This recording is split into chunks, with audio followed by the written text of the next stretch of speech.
আগের ভিডিওতে তো বলেইছিলাম আমি গরম গরম ফুলকো নরম নানপুরির সাথে খাবার জন্য করেছিলাম চিকেন ঘুগনি। তো সেই রেসিপিটাই আজকে তোমাদের সাথে শেয়ার করব। আগের দিন রাতে আমি একটা বাটিতে 1 কাপ মতো কাবলি ছোলা জল দিয়ে ভিজিয়ে রেখেছিলাম।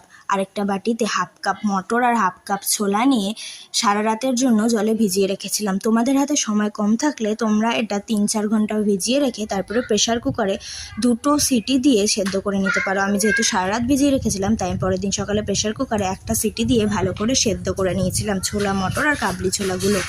তারপর একটা কড়াইতে তেল দিয়ে ফোড়নের জন্য একটা শুকনো লঙ্কা, একটা তেজপাতা, 2টো এলাচ আর কয়েকটা লবঙ্গ দিয়ে দিয়েছিলাম। তেলটা গরম হয়ে গেলে ডুমো ডুমো করে আগে থেকে কেটে রাখা আলুগুলো কড়াইতে দিয়ে দিলাম। তারপরে এতে নুন, লঙ্কা গুঁড়ো আর হলুদ গুঁড়ো দিয়ে আলুগুলো হালকা ভেজে নিলাম। এরপর এতে আগে থেকে বেটে রাখা পেঁয়াজ, আদা, রসুন আর কাঁচা লঙ্কার পেস্টটা দিয়ে ভালো করে মশলাটা আলুর সাথে কষিয়ে নিলাম।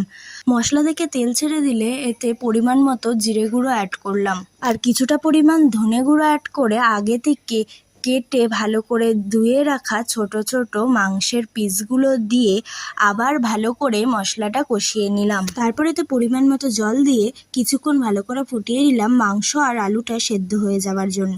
তারপর আগে থেকে সেদ্ধ করে রাখা মটরগুলো কড়াইতে দিয়ে আবার কিছুক্ষণ ভালো করে নাড়িয়ে নিলাম। তারপর এটা লো ফ্লেমে কিছুক্ষণ চাপা দিয়ে আমরা মটর, আলু আর মাংসটাকে ভালো করে সেদ্ধ করে ঘুগনিটা তৈরি করে নিলাম।